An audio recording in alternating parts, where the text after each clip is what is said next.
All right, well, we're continuing our review of the Giant Lion King Style Guide. And in this video, we're going to take a look, start digging into the line art. And I don't mean lion art, but it is that as well. So first, we start out with this great portrait of the three hyenas, Shenzi, Bonsai, and Ed.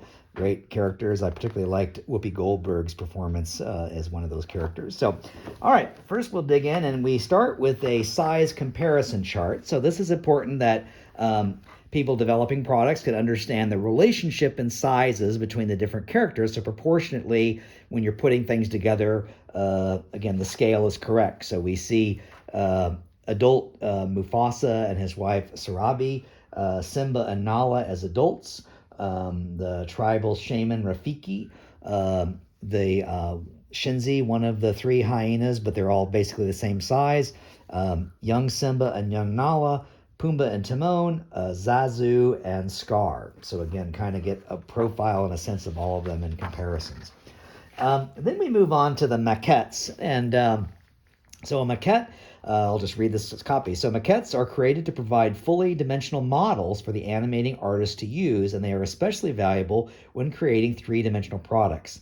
Black and white photographs of turnarounds are available, and so they shoot these both individually and then in groups, and you can get a 360 rotation.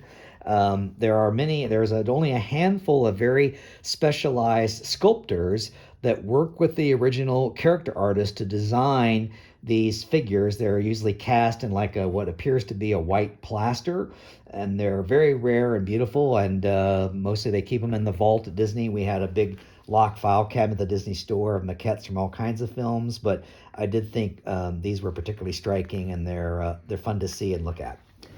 All right, then we start digging into some of the colors of the individual characters. So first, of course, and first and foremost, Simba. So, it says here, the Pride Lands offers new adventures every day for Simba. A vulnerable newborn Simba soon exchanges his infant innocence for the rowdy, romping independence of a little boy who thinks he can do anything. And so you see the three stages of Simba here, baby Simba, young Simba, and adult Simba. And of course, you see the color palette for each of them. I do want to note, and this is intriguing, that for all characters, all the mammal characters, they have the same color palette for inside their mouths, their tongues, and their throats and tongues. So that's the same for every character.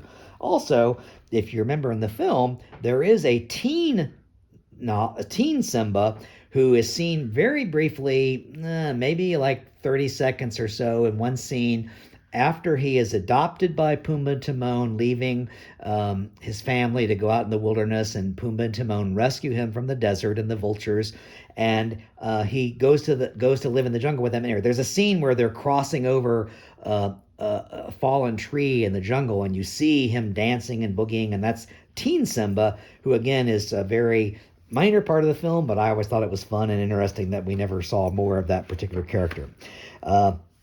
Nala, of course, Simba's love interest, and is a strong, independent female character, and we see her in her young kind of toddler or kid age, and then her as an adult. And really reading, I remember hearing one of the artists talking about how they drew inspiration from a lot of very high-end fashion models, and particularly her eyes. And so that was an inspiration for the design of her as a character, the very tall and svelte fashion models that show up in runway shows.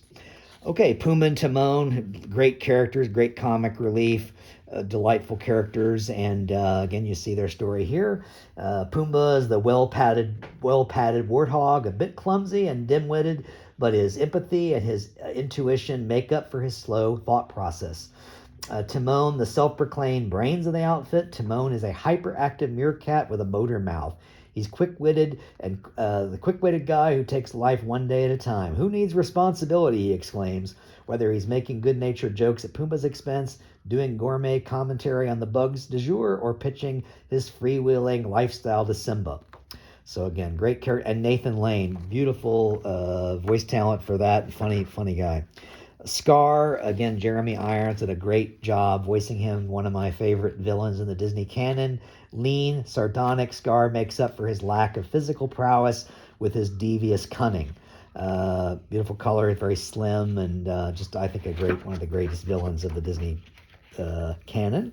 The hyenas, kind of the crazy evil sidekicks, fun stuff there. Zazu, the kind of commander-in-chief underneath Mufasa, kind of keeping everything under control. Funny British humor there. Rafiki, very wise and thoughtful, sort of the shaman of the tribe. And then we see, of course, his parents, Mufasa and Sarabi, and how they're rendered and what their color. And of course, Mufasa with the terrific voice of James Earl Jones, so magnificent. His golden voice, so to speak. He guides and teaches Simba and is a great anchor and reference point in the film. And then we talked a little bit earlier about the Just Can't Wait to Be King sequence in the movie, which had a different animation style than the rest of the film. And these are the very funky, stylized jungle animals that appear in that scene, and they're bright, fun colors. The elephant, the kind of pink and blue colors of the different characters. So a fun sequence and really and a great song, big all-out kind of Broadway type musical song. All right, we're going to pause here then and wrap it up for this chapter, and let's come back and look at some more character art on our next episode.